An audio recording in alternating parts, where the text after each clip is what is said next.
건강한 교 성도 여러분 안녕하십니까? 이제 새롭게 성경숲 묵상 산책이라고 하는 동영상을 제작하려고 하는데 젊은 사람들이 말하는 큐티 혹은 경건의 시간 말씀 묵상 같은 그런 성격으로 제작하려고 합니다. 이 프로그램을 제가 제작하려고 하는 이유는 이제 코로나 사태가 터져서 성도들이 함께 모여서 성경을 공부하거나 연구하거나 또 이렇게 자주 모여서 말씀을 나누는 시간들을 갖는 것이 현실적으로 쉽지 않은 시대가 돼서 이제 이 동영상을 제작하게 되었는데요. 제작 목적은 바쁜 현대 기독교인들한테 핸드폰을 이용해서 말씀을 묵상하게 하기 위해서 제작을 시작한 것이고요. 그리고 요즘 이렇게 큐티 하시는 분들 보니까 성경 말씀 묵상을 개인의 느낌을 강조하는 그런 묵상 강조하는 사람들이 있어서 말씀 묵상은 성경적으로 해야 된다라고 하는 방법을 나누려고 이 동영상을 제작하게 되었습니다. 먼저 우리가 이 말씀 묵상을 함에 있어서 성경 본문을 묵상하기 위한 사전 지식이 있습니다. 성경 묵상할 때 하나님께서 사람에게 지정의라고 하는 그런 귀한 도구들을 허락을 하셨는데 이 지정의를 말씀 묵상할 때 어떻게 사용해야 문제가 없이 온전하게 말씀을 묵상할 수 있는가 하는 걸 좀 먼저 알고 있어야 될 것 같습니다. 첫 번째는 성경을 묵상할 때 있어서 지적인 기능을 가장 먼저 사용해야 됩니다. 이성적인 기능, 지성적인 기능을 사용해서 하나님의 말씀이 무슨 뜻인가 하는 것을 먼저 이해를 해야 되고요. 두 번째는 의의 기능, 의지적인 기능을 사용해야 됩니다. 하나님께서 이렇게 말씀하시니 순종해야 되겠다 하고 의지적으로 결단을 하는 겁니다. 마지막으로 정적인 기능을 사용하는 겁니다. 감정의 기능인 것이죠. 하나님 말씀에 순종하기로 결심한 것을 즐거워하고 기뻐하는 겁니다. 하나님 말씀대로 순종하기로 결심을 하면 땅에서도 잘되고 복받고 부자되고 성공하는 일 있을 수 있습니다. 반대로 하나님 말씀에 순종하기로 결심을 하면 언제 죽을지 모르는 상황에 빠질 수도 있습니다. 북한이 그렇고 중국이 그렇고 이슬람권 지역이 그렇습니다. 감옥에 가기도 하고 고문당하기도 하고 모든 재산을 다 빼앗길 수도 있겠습니다. 어떤 일들이 벌어지든지 간에 하나님 말씀에 순종하기로 결심한 그걸 즐거워하는 겁니다. 그래서 성경을 묵상할 때는 지적인 기능을 먼저 사용해서 하나님의 말씀을 이해를 하고 의지적인 기능을 사용을 해서 순종하기로 결단을 하고 감정적인 기능을 사용을 해서 하나님 말씀에 순종하기로 결단한 결심을 즐거워하고 기뻐하는 겁니다. 이런 식으로 이제 하나님 말씀을 묵상하는 것을 하나하나 이제 살펴보게 될 텐데, 이제 성경을 해석하는 원리를 잠깐 살펴볼게요. 첫 번째는 성경은 실제 발생했던 역사적인 사실을 기록한 책입니다. 물론 요한계시록은 발생하게 될 미래 사건이긴 하지만 거의 대부분은 이미 발생한 역사적인 사실을 기록한 책입니다. 그래서 성경을 해석할 때 역사적인 해석을 하게 될 겁니다. 소위 말해서 영적으로 해석하거나 이단들이 말하는 비유적으로 해석한다 하는 방법은 굉장히 위험한 겁니다. 첫 번째 역사적인 해석을 하는 겁니다. 두 번째는 성경이 문자로 기록된 문서이기 때문에 문학적 해석을 해야 됩니다. 쉬운 말로 말하면 국어 실력이 있어야 됩니다. 그러니까 국어 시간에 배웠던 내용을 성경을 해석할 때 사용하는 겁니다. 그러니까 어려운 게 아니죠. 한글만 알면 되니까. 세 번째는 하나님에 대한 기록이니 신학적 해석을 해야 됩니다. 뭐 다른 말로 하면 성경적 해석이라고 할 수도 있고요. 이 말씀숲 묵상 산책 코너에서는 이 부분은 가급적 깊게 다루지 않으려고 합니다. 이런 성경 해석의 원리에 따라서 묵상을 진행할 거고요. 이제 가장 먼저 빌립보서를 묵상하려고 합니다. 빌립보서가 어떤 성경인가 하는 것을 보면 바울 사도가 1차 로마 감옥에 갇혀 있을 때 기록된 것이고요. 감옥에 갇혀 있으면서 자신을 후원하는 빌립보 교인들에게 감사하고 그들에게 여러 가지 신앙 원칙을 권면하기 위해서 이 성경을 기록하게 됩니다. 그러니까 이 빌립보서는 배경을 기억하실 때 바울 사도가 로마 감옥에 갇혀 있을 때 기록한 성경이다. 요거 기억하시고 묵상하시면 좀 이해하는데 수월한 면이 있을 겁니다. 이제 본문으로 들어가 보십시다. 오늘은 1장 1절 한 절만 가지고 묵상하겠습니다. 화면을 보시면서 여러분들이 함께 눈으로 따라 읽어보시지요. 이 1절만 놓고 이제 편지의 인사말에 해당하는 겁니다. 이제 말씀 묵상을 해보십시다. 말씀 묵상의 1단계는 느낌이 무엇입니까? 이걸 쓰는 게 아닙니다. 관찰을 하는 겁니다. 성경이 무엇라고 쓰여 있냐, 그걸 보는 겁니다. 이해 안 돼도 됩니다. 한글로 뭐라고 쓰여 있냐, 그걸 보는 겁니다. 두 가지 내용이 1절에 들어가 있습니다. 첫 번째는 바울과 디모데가 자신의 신분에 대해서 이야기합니다. 두 번째는 바울과 디모데가 자신들이 어디에 있다고 말하는가, 이 두 가지를 이야기합니다. 이제 다음 넘어가 볼까요? 바울과 디모데는 자신의 신분을 뭐라고 말하냐면 예수님의 종이라고 말합니다. 바울과 디모데는 자신들이 어디에 있다고 말하는가 하면 예수님 안에 있다고 말합니다. 이게 이제 1절의 관찰입니다. 1절을 보니까요, 이렇게 말한다, 이런 이야기죠. 이제 관찰을 했으면 두 번째 단계는 해석 단계입니다. 이게 대체 무슨 뜻이야? 이 질문에 대한 답을 찾는 거죠. 그럼 두 가지를 해석을 해야 되겠지요. 예수님의 종이라는 뜻이 뭘까? 두 번째는 예수님 안에 있다는 말이 무엇일까? 이것을 해석하는 겁니다.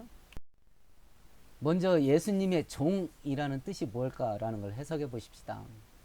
고대시대 노예는 어떤 사람이었는가 하는 것을 잠깐 묵상해 보세요. 조선시대 때의 노예, 로마시대의 노예, 그리고 검투사들, 거의 짐승이었죠. 사람 대우받지 않았습니다. 그럼 우리가 알고 있는 고대시대의 노예라는 사람들을 그림을 그리면, 그럼 우리가 예수님의 노예라면 예수님께서 우리를 노예처럼 다루신다는 이야기냐라는 질문을 던지면 성경은 그런 의미는 아닌 것 같습니다. 우리가 예수님의 고대시대 노예 같은 상태가 된다, 이런 건 아닌 것 같습니다. 그러면 고대시대의 노예의 특징이 뭔가를 좀 생각해 보는 게 도움이 될 것 같습니다. 어느 시대가 되었든지 노예의 공통적인 특징은 두 가지입니다. 첫 번째는 자기 소유물이 없습니다. 다 자기 주인 겁니다. 그러니까 소유권 문제죠. 두 번째, 노예는 자기 의지가 없습니다. 자기가 결정할 것이 하나도 없습니다. 전부 다 주인이 결정합니다. 결정권 문제입니다. 그래서 우리는 예수님의 노예다, 종이다 할 때는 바로 이 의미로 이야기한 겁니다. 나는 예수님의 종이어서 내 것이 아니다. 내가 갖고 있는 건 전부 다 예수님 거다. 그런 고백인 것이고요. 예수님이 나의 주인이니 나는 내 뜻대로 결정 안 한다. 예수님 뜻대로 결정하고 따른다. 이런 고백의 의미가 예수님 종이라는 말 속에 담겨져 있는 의미입니다. 자, 이제 해석을 했으면 이제 적용을 해야 되겠지요. 그러면 성경이 이런 뜻이면 그러면 나는 어떻게 해야 되냐? 이걸 결정하는 게 적용 단계입니다. 우리들의 삶이 변화되는 것은 바로 이 적용 단계에서 우리의 삶이 변화됩니다. 이 적용을 어떻게 실천하는가에 따라서 하나님의 능력과 하나님의 기적이 바로 이 단계에서 열매 맺게 됩니다. 우리가 적용을 해야 될 것은 1절에서 나는 예수님의 종입니다 라는 주제 속에서 적용해야 될 건 두 가지입니다. 그 중에 첫 번째는 노예는 자기 소유물이 없다라는 성경의 말씀을 놓고 적용을 하는 겁니다. 내 시간, 내 재능, 내 물질, 내 직장, 내 사업, 내 가정, 내 자녀, 이거 전형적으로 내 거라고 생각하고 사는 것들입니다. 그러면 이제 본인이 어떻게 누가 주인이냐 라고 여기며 살았는가 점검해보고 돌아보는 겁니다. 과거에는 이거 내 거라고 생각했습니다. 그런데 성경은 이게 지금 예수님 거랍니다. 그러면 이걸 내가 받아들여야 될 거냐 거절할 거냐 이것도 결정해야 될 것이고, 이걸 받아들인다고 한다면 이게 예수님 거라면 이런 것들이 대체 어떻게 쓰여져야 되냐, 이 질문에 대한 개인적인 대답이 바로 적용입니다. 그래서 이 부분에서 우리는 그 소유권 문제에 대한 적용을 피할 수가 없게 되는 겁니다.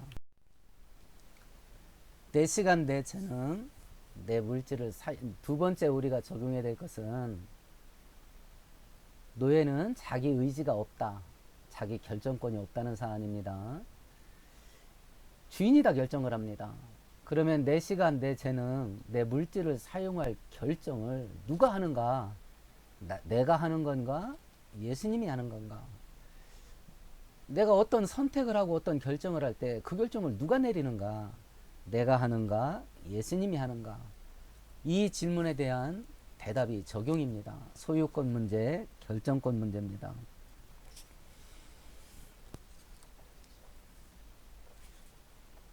이 결정권 문제를 우리가 운전하는 것으로 비유를 한번 하면 이해가 쉽습니다. 내 인생, 내 가정, 내 직장, 내 사업장, 이것을 자동차로 비유를 해 보십시다. 그럼 누군가가 앉아서 운전을 해야 될 거 아니겠습니까? 운전수가 결정할 수 있는 특권이 세 가지가 있습니다. 첫 번째는 방향을 결정할 수 있습니다. 어디로 갈까? 두 번째는 속도를 결정할 수 있습니다. 세 번째는 노선을 결정할 수 있습니다. 뭐 국도 탈 거냐, 비포장도로 탈 거냐, 고속도로 탈 거냐라고 하는 부분입니다. 이것을 결정을 하는 운전석에 누가 앉아 있냐, 이걸 묵상을 해보는 겁니다. 내가 앉아 있냐, 예수님이 앉아 있냐, 이 부분입니다. 오른쪽으로 갈 건지 왼쪽으로 갈 건지 누가 결정하는가? 속도를 60km로 갈 건지 100km로 갈 건지 150km로 갈 건지 누가 결정할 건가? 어떤 노선을 따라서 운전을 할 건가? 이걸 누가 결정할 건가? 지금까지는 대부분 내가 하면서 살았을 겁니다. 내가 가고 싶은 방향을 정해서, 우리는 대한민국 민족은 빨리빨리 민족이니까 무조건 그냥 회속질주의죠. 내 인생 막 150km, 막 200km로 달려야 직성이 풀리지 않습니까? 근데 만일 예수님이 비포장도로를 20km 속도로 내 인생을 끌어가면 어떻게 할 건가? 우리 대부분은 뒤집어집니다. 막 개거품 물고 넘어집니다. 그래서 신앙생활 할 때 항상 하나님과 다투고 싸웁니다. 지금 성경은 우리들에게 바울 사도의 입을 통해서 성도는 하나님의 종이다 라는 걸 통해서 이 소유권 문제와 결정권 문제가 하나님께 있음을 말씀하시고, 이게 하나님 건데 너 어떻게 할래? 이걸 우리들에게 도전하는 것이 바로 그 말씀의 본문입니다.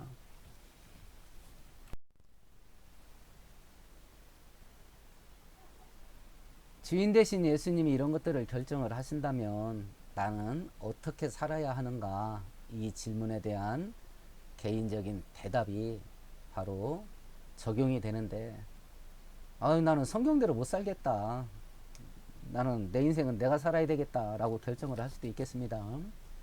아니면 심각하게 고민할 수도 있겠습니다. 이 성경이 맞긴 맞는 것 같은데 이렇게 어떻게 사냐 하고 고민하면서도 그래도 성경이 말씀하시니 순종해봐야 되지 않겠는가, 이런 적용을 할 수도 있겠습니다. 그러면 만약 소유권과 결정권을 다 예수님께 넘겨드리면, 그러면 우리는 어떻게 사냐? 이거 우리 막 빈털터리 막 거지 되는 거 아니냐, 다 넘겨버리면.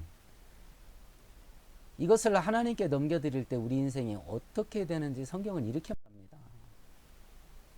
잠언서 3장 5절과 6절입니다. 한번 눈으로 천천히 읽어보세요.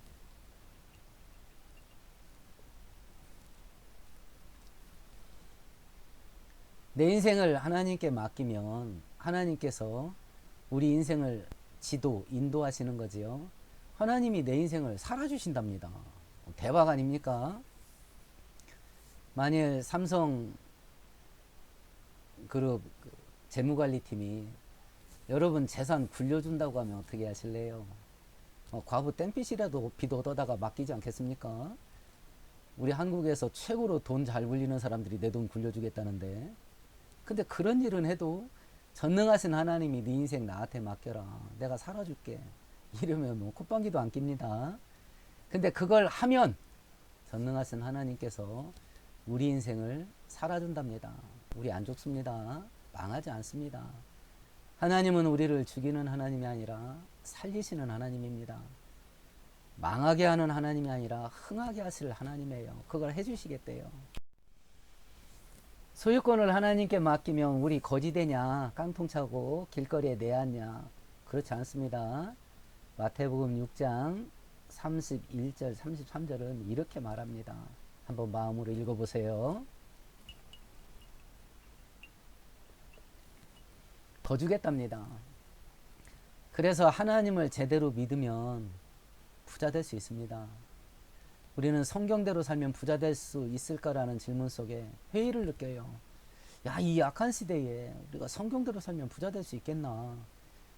이렇게 사람들이 불법과 편법이 난무하는데 내가 경건하게 살아서 출세할 수 있겠나? 돈 벌 수 있겠나? 그래서 우리들은 세상적인 방법을 써서 돈 벌고 성공하려고 합니다. 근데 성경은 아니다. 하나님 제대로 믿고 성경대로 살아도 충분히 부자 되고 충분히 성공할 수 있다고 말합니다. 우리가 이 결단을 한번 해봤으면 좋겠어요. 이 결단을 실행에 옮겼을 때 네 믿음대로 될 자다라는 축복의 열매가 맺히는 기적이 일어날 겁니다. 이것이 소유권과 결정권을 전적으로 하나님께 넘기고 사는 것이 우리 인생을 가장 복되게 만드는 유일한 길이기도 하고 가장 빠른 길이기도 합니다. 그걸 말하는 것이 1절 전반부입니다. 이제 본문 묵상 1절 후반부를 하십시다. 전반부는 나는 예수님의 종입니다 라는 구절을 놓고 묵상을 했던 것이고요. 이제 1절 후반부입니다. 1절 후반부의 관찰은 뭐였냐면 바울과 디모데가 자신들이 어디에 있다고 말하는가 라는 질문 속에 예수님 안에 있다 이렇게 말을 했어요. 1절에. 그럼 해석을 해보는 겁니다. 바울 사도는 지금 감옥에 갇혀 있거든요. 근데 자신은 예수님 안에 있다고 말합니다. 자기 몸의 위치가 감옥이에요. 그런데 바울 사도는 자신의 위치가 예수님 안에 있다고 말합니다. 그러면 이걸 놓고 고민을 해봐야 되겠지요. 우리 주변의 환경이 어떻게 변화되든지 우리는 전혀 다른 위치에서 살 수 있다는 말이 되겠네요. 왜냐하면 바울 사도가 자기는 지금 현재 감옥에 갇혀 있는데 실제로는 예수님 안에 있다고 말하니까 우리 주변의 환경이 어떻게 되든지 내가 그 환경 속에서 살지 않고 다른 위치에서 살 수 있다는 말이 되는 것 같습니다. 그런 이 문제를 놓고 적용을 해보는 겁니다. 내 상황으로 바꿔보는 거죠. 바울사도의 상황을. 첫 번째는 바울사도가 지금 몸으로는 감옥에 갇혀 있습니다. 내 인생을 올가매는 감옥과 같은 환경이 있냐, 이걸 한번 생각해 보십시다. 건강이 감옥에 갇힐 수 있겠네요. 그럼 평생 질병으로 시달리게 될 겁니다. 돈이 감옥에 갇힐 수 있습니다. 그럼 집안에 돈이 안 들어옵니다. 직장과 사업장이 가난에 갇힐 수 있겠습니다. 이 경제의 기반이 무너지게 되면 지금 이 시대는 온갖 고난과 환난을 다 짊어지고 살아야 됩니다. 가정과 자녀들이 감옥에 갇힐 수 있겠습니다. 그럼 인생 사는 재미 다 날아갑니다. 기쁨과 즐거움이 사라집니다. 가정과 자녀들이 감옥에 갇히는 일이 생기게 되면요. 바울사도가 감옥에 갇혀 있는 것 같이 우리 주변 환경이 나를 올가면은 감옥과 같은 환경이 있을 수 있습니다. 그런데 이런 감옥과 같은 현실의 올감에 걸려서 진짜 감옥에 살고 있다면 내 인생이 어떻게 될 것 같습니까? 지금 우리가 하고 있는지도 모르겠습니다. 아마 대부분의 성도들은 이걸 하고 있을 겁니다. 감옥과 같은 현실에 갇혀서 감옥 생활을 하고 있을 겁니다. 근심하겠죠. 걱정할 겁니다. 절망할 겁니다. 좌절하겠죠. 누우면 탄식이고 앉으면 한숨이 될 겁니다. 밤에 잠인들 자겠습니까? 이리 뒤척 저리 뒤척 하면서 잠 안 자고 날밤 까는 거 그거 보통 힘든 일 아닙니다. 나중에는 진이 빠집니다. 그러면 속에서 탄식을 하면서 차라리 날이 빨리 밝았으면 좋겠다. 이렇게 생각합니다. 이제 날이 밝았습니다. 이제 나가서 뭐라도 해야 될 거 아니겠습니까? 그럼 막 살벌한 일 몰아칩니다. 그럼 막 눈 뜨고 살아있는 것 자체가 막 너무 두려운 거예요. 그럼 빨리 밤이 됐으면 좋겠죠. 그럼 밤에 잠 못 자고 또 막 아침이 됐으면 좋겠다. 이걸 매일 반복하는 겁니다. 이 현실을 이기지 못하면 죽는 겁니다. 그래서 우리나라 자살률이 세계 1위입니다. 자, 그러면 바울사도 같이 되면 어떻게 될까요? 내가 살고 있는 현실은 감옥인데 내가 예수님 안에 거하고 있다면 내 인생이 어떻게 될까요? 뭐 담대함이 있겠습니다. 소망이 있겠죠. 확신이 있겠습니다. 평안이 있겠죠. 뭐 감사가 넘칠 수도 있겠습니다. 그래서 성경은 주변 환경이 어떻게 돌아가든지 간에 하나님 안에 있는 사람에 대해서 이렇게 말합니다. 이사야서 43장 2절을 눈으로 읽어보시고 로마서 8장 28절을 읽어보세요.